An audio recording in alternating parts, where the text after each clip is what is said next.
Hello friend, आपके अपने YouTube channel सारांश एजुकेशन पॉइंट में आपका बहुत बहुत स्वागत है। आज मैं आपके लिए सीटेट से संबंधित कुछ प्रश्न लेकर आया हूं जो कि सोशल साइंस में काफ़ी महत्वपूर्ण होंगे।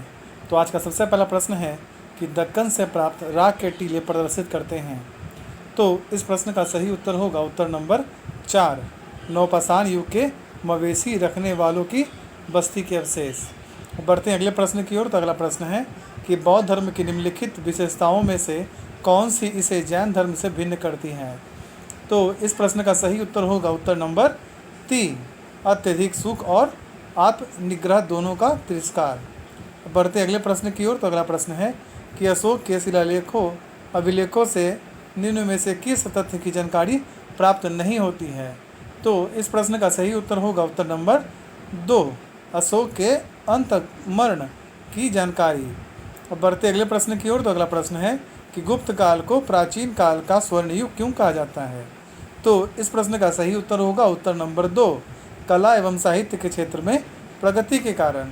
अब बढ़ते अगले प्रश्न की ओर। तो अगला प्रश्न है कि निम्न कथनों पर विचार कीजिए तथा कूट द्वारा सही उत्तर चुनिए।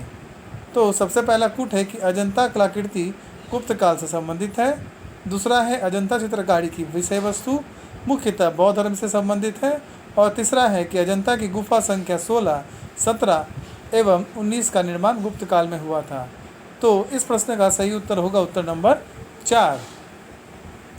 अब बढ़ते अगले प्रश्न की ओर। तो अगला प्रश्न है कि मोहम्मद तुगलक के विषय में कौन सा कथन असत्य है। तो इस प्रश्न का सही उत्तर होगा उत्तर नंबर 4, उसे दीनपना नामक नगर में बसाया गया था। अगला प्रश्न है कि बौद्ध धर्म के उदय से पहले प्राचीन भारत की प्रमुख शक्ति निम्न में से किस वंश साम्राज्य के पास थी। तो इस प्रश्न का सही उत्तर होगा उत्तर नंबर 2, महाजन पद। अब बढ़ते अगले प्रश्न की ओर। तो अगला प्रश्न है कि सती प्रथा थी। तो इस प्रश्न का सही उत्तर होगा उत्तर नंबर 2, एक प्रथा जिसमें स्त्री को उसके पति की मौत के बाद उसकी चिता पर जला दिया जाता था।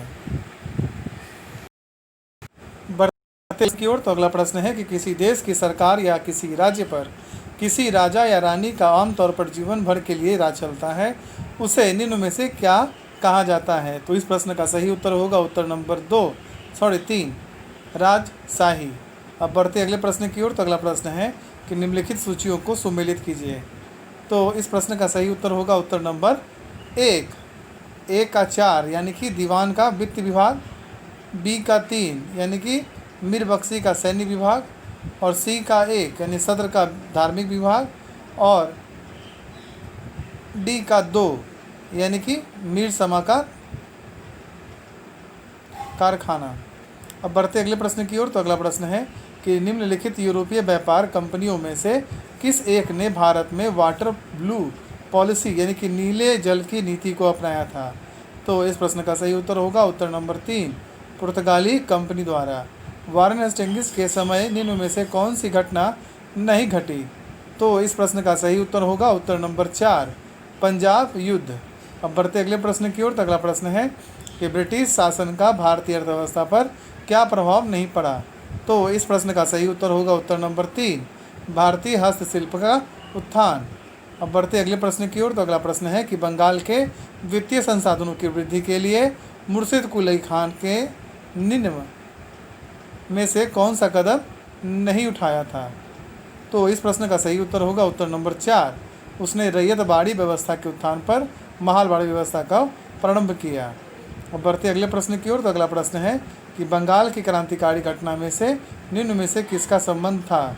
तो इस प्रश्न का सही उत्तर होगा उत्तर नंबर 4, ये सभी यानी कल्पना दत्त, प्रीतिलता वाडकर, वीना दास। अब बढ़ते अगले प्रश्न की ओर। तो अगला प्रश्न है कि ग्रहों के बारे में निम्न में से क्या सत्य है। तो इस प्रश्न का सही उत्तर होगा उत्तर नंबर 4, ये प्रकाशवान भी हैं और चमकते भी हैं।